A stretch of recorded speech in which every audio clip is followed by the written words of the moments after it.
Ya,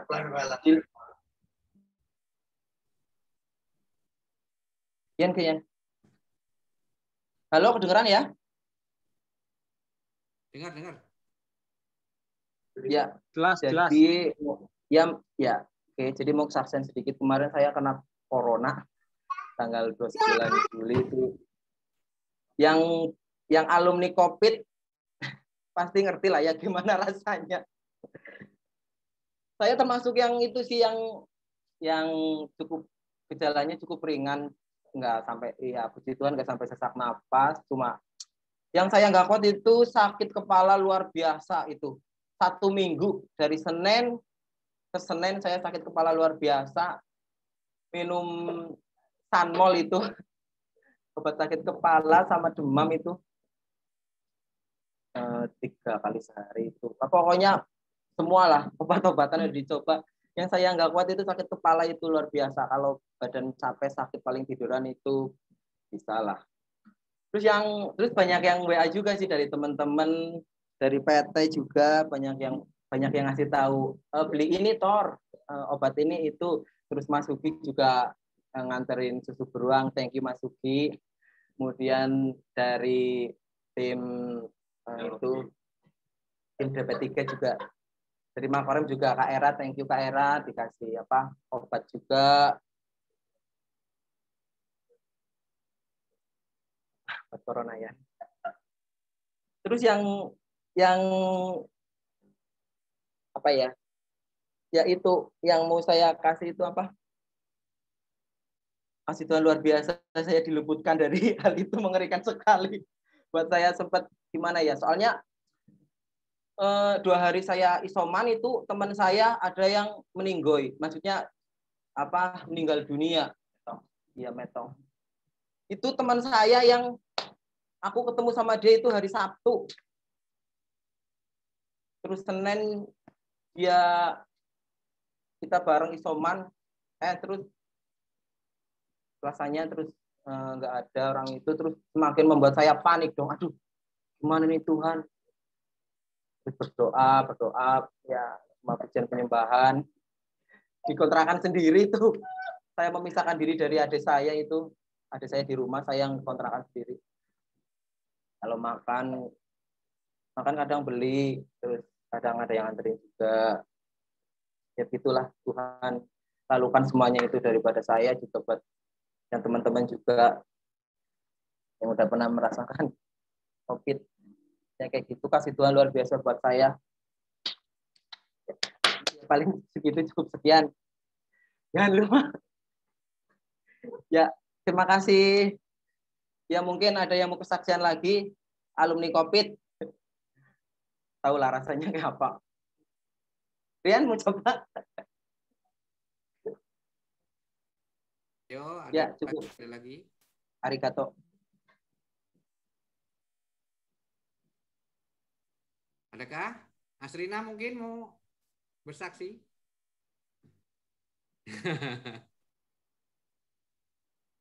Yan, korban janjian. Mana si Asrina malah hilang? Oh, Pak videonya di. Daniel, apa kabar Dan? Oh, Ayu Dan. Open cam lah Dan.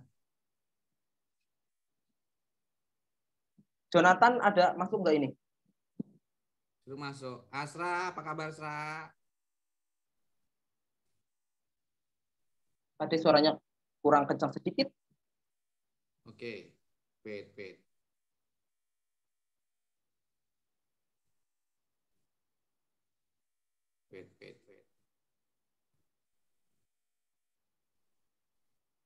Jonathan open cam dong.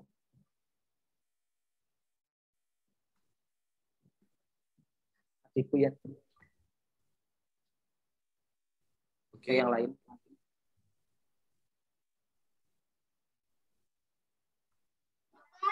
Ya. Bentar. Ya, shalom. Aku nambahin dikit ya. Ya, silakan. Kesaksian dikit. Iya, boleh. Ya, soal apa? Ya, sama sih kesaksian kayak Victor ya. Kalau Victor corona, kalau aku sih ya nggak corona, tapi aku nggak tahu sebenarnya itu corona apa enggak ya.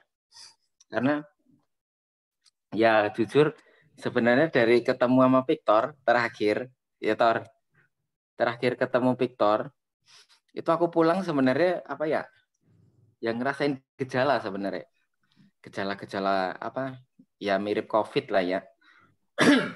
Terus demam tinggi juga sampai nggak bisa bangun. Tapi anehnya pada saat dites antigen itu sebenarnya positif. Tapi lanjut ke PCR itu negatif. Jadi aku beranggapan oh ya itu berarti bukan corona gitu ya. Nah, terus lanjut ganti apa? Ganti dokter. Akhirnya dikasih tahu sebenarnya memang bukan corona tapi ada di paru-paru, ada masalah di paru-paru.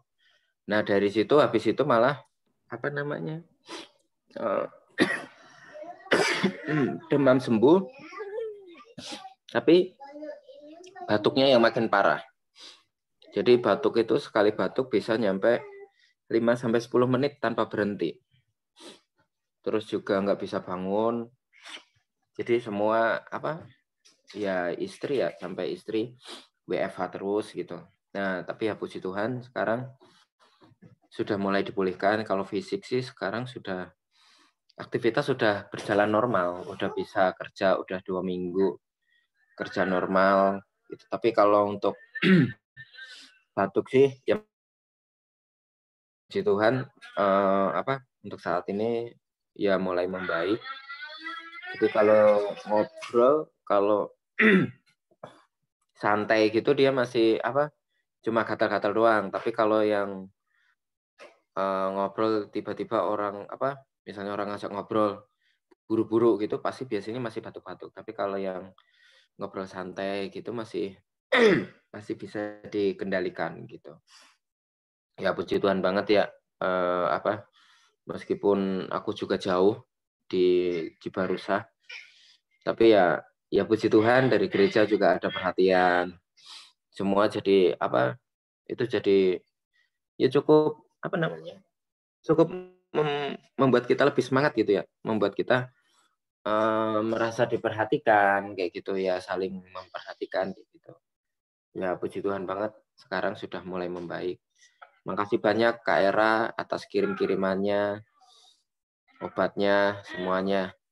Dan teman-teman juga makasih semua atas supportnya juga. Gitu. Ya itu aja sih. Terima kasih. Tapi minta maaf ya, aku nggak bisa on cam karena kalau on cam, kalau ini kadang-kadang masih apa dengerin gitu masih putus-putus. Kalau on cam, aku biasanya sering keluar masuk zoomnya. Jadi ini aku camnya aku matiin. Oke. Sip. Ya itu aja sih. Ya terima kasih. Oke. Suara aku kedengeran nggak guys? Kecil? Kedengeran tapi kayak jauh. Suaranya kedengeran tapi kayak suaranya jauh banget gitu. Tunggu ya. Aduh, nih. Audio setting. Nih. Cek. Sama nggak? Kurang. Beda. Udah lebih baik. Oke lah, saya tambahin audionya di sini.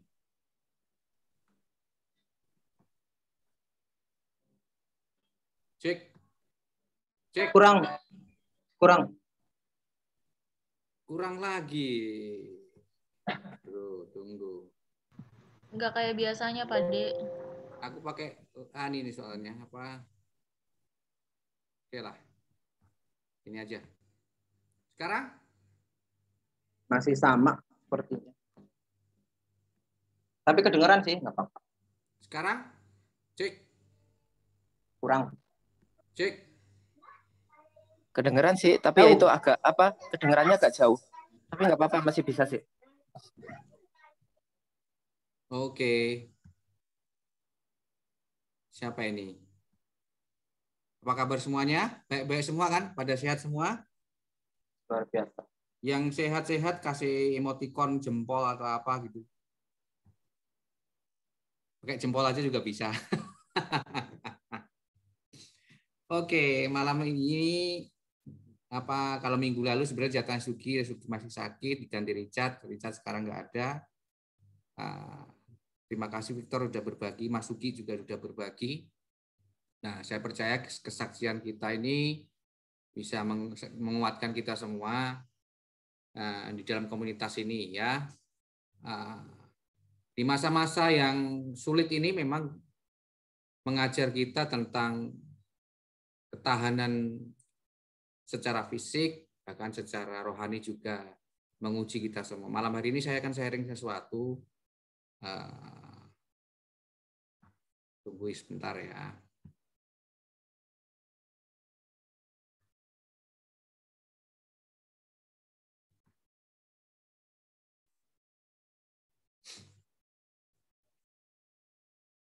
Ya, saya akan sharing, sebenarnya saya persiapan untuk minggu depan, tapi ya nggak apa-apa lah. Minggu depan saya cari informasi lagi kalau seandainya Tuhan mau ngasih sesuatu yang baru. It's okay. Nah, saya kasih tema Strong Generation. Kasih tahu kanan kiri atau katakan Strong Generation. Kenapa Strong Generation? Karena hari-hari ini kita perlu orang anak-anak muda yang kuat ya. Tahan banting, tahan mental, tahan fisik gitu. Hari-hari ini kita diperhadapkan dalam situasi yang semuanya serba tidak nyaman, tidak enak. Dan itu bisa menjadi alasan untuk kita jatuh jauh dari Tuhan, menjadi semakin lemah. Tetapi sebagai anak-anak Tuhan justru kita harus menjadi generasi yang kuat. Karena apa? Supaya kita sanggup menghadapi kenyataan gitu ya. Katakan kanan kiri atas bawah, sanggup menghadapi kenyataan. Tidak lari dari kenyataan. Oke? Ya. Kita akan baca dulu ayat ini ya. 2 Timotius 2 ayat 1 sampai 7. Sampai 6 nih. Sampai 6 aja. Ya, saya bacakan. Sebab itu, hai anakku. Nah, ini latar belakangnya dulu ya. Latar belakangnya ini tentang Rasul Paulus. Dia menyampaikan panggilan atau ajakan atau apa namanya, menyampaikan kepada anak rohaninya yaitu Timotius. Timotius itu masih sangat muda. Kalau tidak salah sekitar 17-an tahun gitu ya. Sekitar 17 tahun sudah dipakai Tuhan. Sudah jadi asistennya Paulus gitu ya. Nah, Paulus bilang gini, sebab itu hai anakku, hai Timotius, jadilah kuat oleh kasih karunia dalam Kristus Yesus. Apa yang telah engkau dengar daripadaku di depan banyak saksi, percayakanlah itu kepada orang-orang yang dapat dipercayai, yang juga cakap mengajar orang lain. Ikutlah menderita sebagai seorang prajurit yang baik dari Kristus Yesus. Seorang prajurit yang sedang berjuang tidak memusingkan dirinya dengan soal-soal penghidupannya, supaya dengan demikian ia berkenan kepada komandannya. Seorang olahragawan hanya dapat memperoleh mahkota sebagai juara apabila ia bertanding menurut peraturan-peraturan olahraga. Seorang petani yang bekerja keras haruslah yang pertama menikmati hasil usahanya.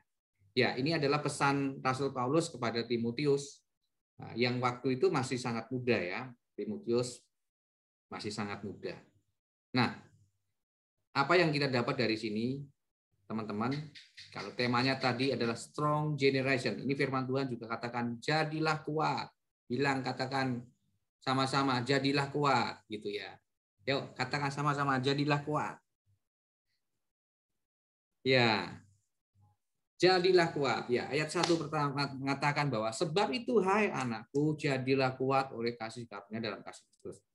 Kenapa kita harus kuat saat-saat ini? Ya, karena memang situasinya sangat berat ya, sangat berat. Kalau kita nggak kuat, kita akan menyerah. Kita akan mudah menyerah dalam situasi seperti ini. Mungkin ada yang terkena COVID-19 gitu ya. Dan itu adalah sesuatu yang tidak baik menimpa itu. Saya sendiri merasakan bahwa itu hal yang berat itu. Apalagi sampai dirawat di rumah sakit. Itu sesuatu yang sangat berbeda ya. Tantangannya berbeda ketika saya di rumah sakit itu. Nah,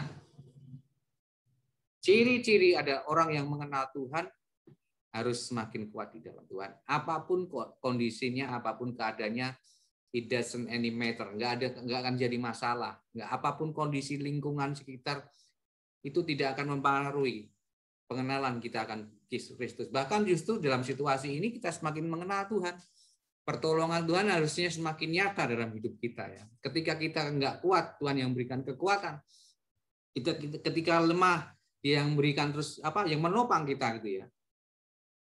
Nah, saya dulu pernah ada orang yang bercerita bahwa banyak orang yang menyerang dia, memojokkan dia, menyudutkan dia, atau menjatuhkan dia. Nah, tetapi kalau orang itu kuat, memang butuh banyak orang untuk menjatuhkan dia. Tetapi itu tidak bisa, seandainya kita jadi pribadi yang kuat, kita tidak akan pernah jatuh. Karena apa? Karena kita kuat. Betul? Nah, orang yang kuat memang perlu iblis itu nggak suka gitu ya. Orang yang kuat di dalam Tuhan, di dalam iman itu memang nggak suka. Gitu. Jadi kalau dalam satu film ini dulu waktu itu nonton itu film apa itu? Istriku yang suka nonton film itu tentang film horor sih. Jadi iblis itu sukanya orang yang punya sinar yang kuat, sinar yang besar gitu ya, untuk jadi energinya. Ketika itu orang itu bisa dikalahkan, si setan ini akan mendapatkan energi yang besar. Nah, begitu juga kita. Kalau seandainya kita sedang mengalami tekanan, persoalan, segala macam, karena kita itu adalah orang yang kuat. Karena apa? Iblis sedang mencari orang yang kuat. Tetapi kalau tidak kuat, nggak penting bagi iblis. Karena apa? Kita nggak di apa-apa bisa jatuh, bisa kolab, bisa ambruk dengan sendirinya. Karena apa? Kita nggak kuat gitu. Nggak perlu ditekan-tekan, nggak perlu dijatuh-jatuhkan, nggak perlu difitnah. Kita jatuh sendiri gitu ya. Itu ciri-ciri yang tidak kuat. Gitu. Ya, jadi teman-teman, kalau saat ini sedang mengalami masalah persoalan dalam hidupnya, sakit penyakit atau entah apapun itu ciri-ciri kalian adalah orang yang kuat. Amin. Katakan aku kuat. Ayo bilang pada dirinya sendiri, aku kuat. Bilang. Amin. Lanjut.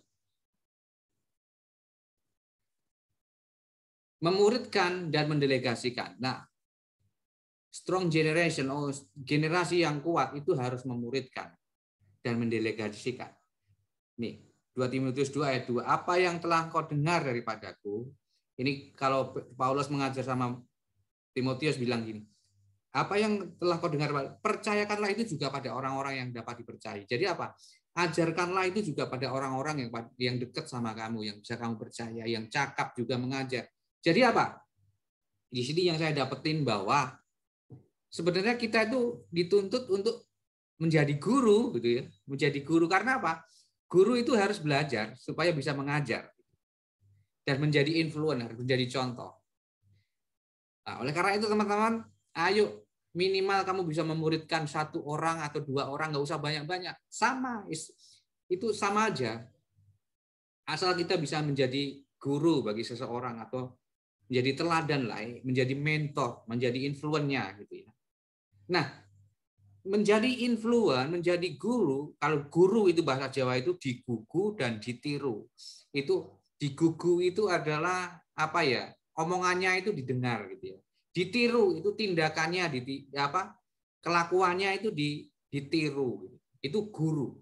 Makanya kita juga harus belajar seperti itu. Kita harus belajar dari guru gitu ya. Supaya ini saya sendiri contoh.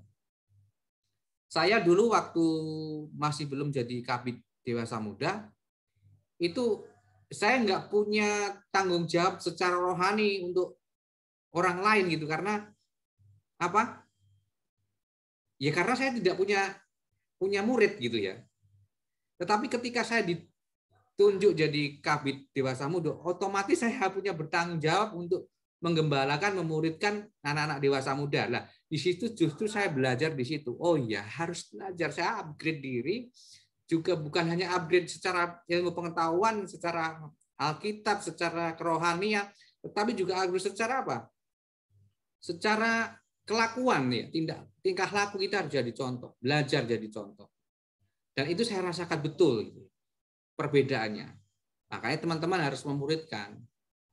Amin. Yang sudah jadi gembalaku, ayo terus muridkanlah domba-dombanya. Yang belum jadi gembalaku, setidaknya memiliki anak rohani satu aja. Ayo, karena apa? Supaya kita dilihat sama anak rohani kita, hidup kita menjadi contoh atau enggak. Dengan begitu kita punya tanggung jawab moral. Kemudian seandainya setelah mungkin kalau kita punya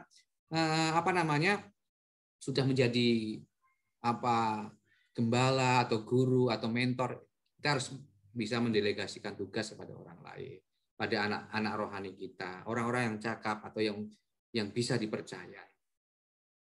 Oke? Nah, kalau kayak saya punya gembalaku, ada Petrus, ada wakilnya siapa? Petrus wakilnya siapa terus? Ada Dodik, ada Agnes, ada siapa lagi? Banyak ya. Di sini mungkin ada Rian, ada Lia, itu mungkin para pemimpin-pemimpin dari bidangnya masing-masing ya pasti akan merasakan perbedaan ketika kita jadi guru atau menjadi mentor atau menjadi pemimpin, itu beda. Tanggung jawab moralnya beda. Oke, lanjut. Tanpa memberikan kualitas hidup rohani dan pelayanan kita sulit untuk berkembang. Mungkin bisa berkembang, tetapi pasti sulit. Oke, lanjut ya. 3, ikut menderita. Nih, ayat yang ketiga nih. Ikutlah menderita sebagai seorang prajurit yang baik dalam Kristus. Oke lah, kalau menderita itu terlalu ekstrim, terlalu berat ya. Kalau di gambarnya itu pikul itu terlalu berat, mungkin menderita kayak Kristus terlalu berat, ya oke lah. Bayar harga aja lah, nggak usah terlalu berat-berat. Bayar harga, katakan bayar harga. Nah, bayar harga itu kayak gimana sih? Bayar harga itu sebenarnya apa ya? Kayak Tuhan Yesus lah. Menebus kita ya harganya dengan hidupnya gitu ya. Tapi kita nggak harus bersama seperti Yesus, sebenarnya nggak gitu. Maksudnya gini, yang kecil-kecil aja dulu, nggak usah terlalu muluk gitu ya. Bayar harga itu maksudnya apa? Ikut menderita. Soalnya contohnya gini, contoh. Kita mungkin ada yang kuliah ya, ada yang kuliah sibuk dengan kuliah, belum lagi bekerja dan segala macam. Tetapi dia juga punya tanggung jawab pelayanan, seandainya contohnya. Nah, tapi karena apa? Karena dia tahu panggilannya, tahu panggilan bahwa oh ya, saya itu mengikut Tuhan harus bayar harga. Meskipun saya capek, saya sibuk, saya akan tetap melakukan yang terbaik untuk Tuhan. Nah, itu namanya bayar harga. Ya. Bayar harga mengikut Tuhan. Mungkin ya gitu tadi, kita punya banyak alasan, aku capek, aku kan begini, nggak ada waktu lagi dan segala macam. Tapi itu tidak diungkapkan, meskipun itu berat ya dalam hidupnya. Mungkin lalu mungkin dalam hatinya itu memang ya sibuk aku, berat kali nih. Udah gitu mau contohnya seandainya contoh si Agnes, aku harus bikin jadwal pelayanan bulan depan, harus memastikan ini dan itu. Padahal sebenarnya dia itu sibuk gitu, tapi dia tetap melakukan. Itu namanya bayar. Ayo teman-teman, nggak usah yang menderita yang kayak gimana, tapi bayar harga. Mau bayar harga di hadapan Tuhan. Nah, itu adalah generasi yang kuat. Ya, tidak menyerah, tidak banyak excuse ya. Oke, selesai dengan dirinya sendiri. Generasi yang kuat sudah selesai dengan dirinya sendiri, nggak ada urusan dengan dirinya lagi. Maksudnya apa? Kira-kira? Maksudnya adalah hidupnya sudah beres. Contoh nih. Contoh. Petrus disuruh jadi WL. Kak, aku nggak layak, Kak. Jangan dulu deh. Kak, aku nggak bisa, Kak. Suaraku jelek. Seandainya gitu. Padahal suara dia bagus. Menurut yang nyuruh gitu. Nah, berarti dia ada sesuatu yang belum beres dalam hidupnya. Ada gambar diri yang rusak dalam hidupnya. Nah, itu bukan generasi yang kuat. Makanya ketika kita mengalami hal seperti itu, kita harus dipulihkan di dalam Tuhan. Nah, seorang prajurit yang berjuang tidak memusingkan dirinya dengan soal-soal penghidupannya. Jadi ketika prajurit diutus, terus kamu jadi WL, siap Kak. No matter what happen. Itu prajurit. Aku sip 2 Kak. Aku nanti gini. Terlalu banyak alasan itu salah satu contoh orang yang belum selesai dengan dirinya. Bisa aja sih, maksudnya kan alasan ini aku kerja Kak. Kalau kerja is oke lah ya. Tapi banyak alasan yang tidak masuk akal gitu ya. Maksudnya itu. Oke? Makanya kita harus selesai dengan dirinya. Nah, kita prajurit itu harus siap menghadapi atau siap menerima perintah. Kalau teman saya di kantor itu selalu bilang gini, tapi sambil bercanda gitu ya. Kalau ketemu saya gitu, siap komandan, siap menerima perintah seberat apapun, sesulit apapun. Wah, itu keren sekali ya kan. Padahal dia tuh nggak pernah santai-santai orang kerja.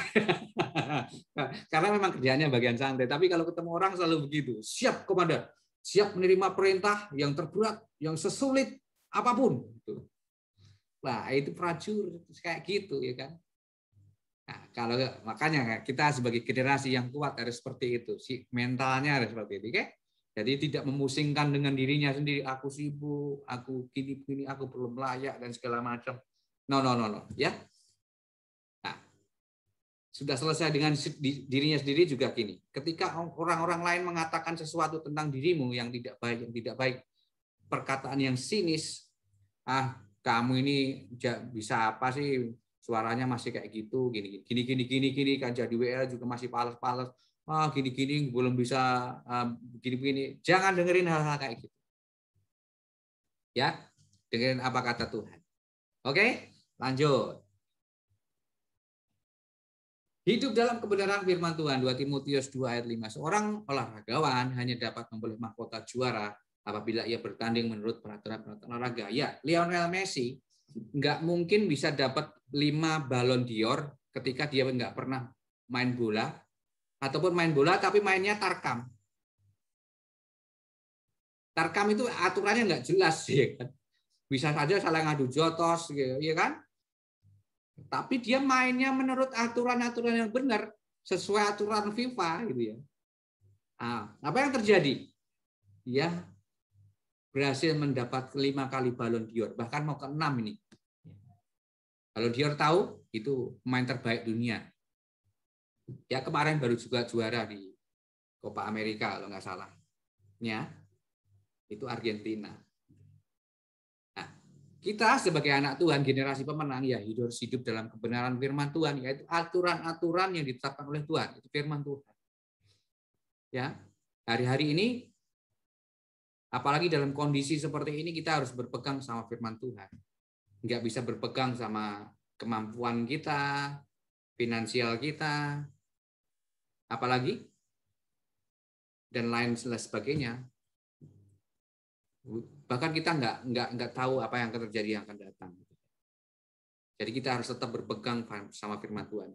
Firman-Mu pelita bagi kakiku, terang bagi jalanku. Udahlah itu aja. Harus kita pegang firman Tuhan. Lanjut. Oke. Sekarang kita sudah melalui tadi menikmati hasilnya, kita pasti diberkati Tuhan. Seorang petani yang bekerja keras harusnya yang pertama menikmati hasil usahanya. Ya, kalau kita sudah melakukan yang terbaik, bekerja keras, memberikan yang terbaik dimanapun kita berada, baik di dalam pekerjaan, dalam kuliah, ya, dalam pelayanan, Tuhan pasti akan menetapkan kita menjadi prioritas utama untuk diberkati Tuhan. Betul? Amin. Ya. Ya. Semangat bagi teman-teman yang saat ini sedang mengikuti masa-masa ujian atau skripsi atau sidang. Tetap semangat ya. Tuhan pastikan berikan yang terbaik ketika kita melalui prosesnya juga dengan tekun, taat. dan terus berpegang pada firman Tuhan. Oke. Tuhan Yesus memberkati. Itu saja. Itu yang bisa saya sharingkan malam hari ini. Ya, kesimpulannya adalah generasi yang kuat itu kita harus apa tadi? Harus menjadi lebih kuat. Ciri-ciri kita mengenal Tuhan adalah kita dari hari ke hari semakin kuat di dalam Tuhan. Kemudian kita harus menjadi guru, memuridkan dan mendelegasikan. Kemudian lanjut ikut menderita dan bayar harga. Kita harus punya komitmen ya. Apapun yang terjadi dalam hidup kita punya komitmen ya. Ada komitmen. Komitmen itu kalau dalam dunia pernikahan itu ya baik suka maupun duka kita tetap memberikan yang terbaik. Kita tetap harus pegang itu ya. Oke. Selesai dengan dirinya sendiri. Ya, kita sudah beres, hidup kita sudah beres ya. Oke, saya akan baterai saya sudah mau habis, saya akan kasih dulu. Kak Era ke host. Terus hidup dalam kebenaran firman Tuhan itu wajib, itu harus ya. Selalu berpegang pada firman Tuhan itu harus. Kemudian menikmati hasilnya. Kita pasti menjadi prioritas pertama Tuhan untuk diberkati. Nggak mungkin Tuhan melihat orang lain, ya kan? Karena yang dilihat adalah anak-anak CHC, ya, yang cantik-cantik, yang ganteng-ganteng, ya. Dewasa muda, youth, JC, semuanya pasti menjadi prioritas utama Tuhan untuk diberkati. Dan pasti masa depannya dijamin, pasti masa depan yang penuh pengharapan, masa depan yang gilang gemilang. Karena apa? Kita menjadi generasi yang kuat saat ini. Amin. Oke, Tuhan Yesus memberkati kita, satukan hati dalam doa. Terima kasih Tuhan. Kami mengucap syukur buat malam hari ini.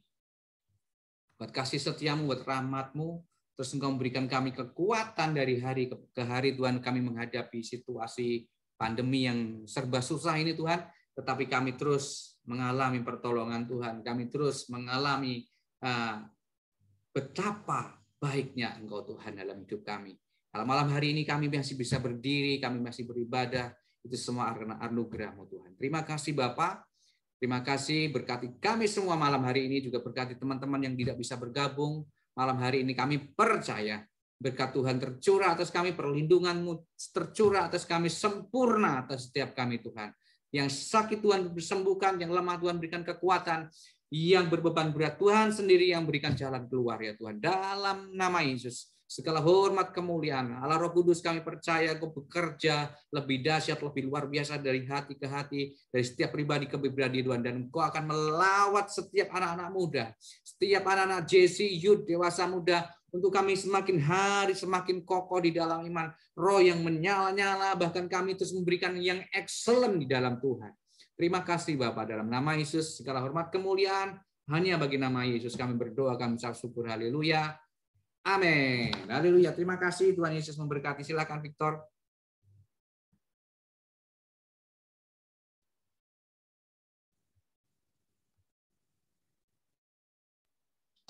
Ya.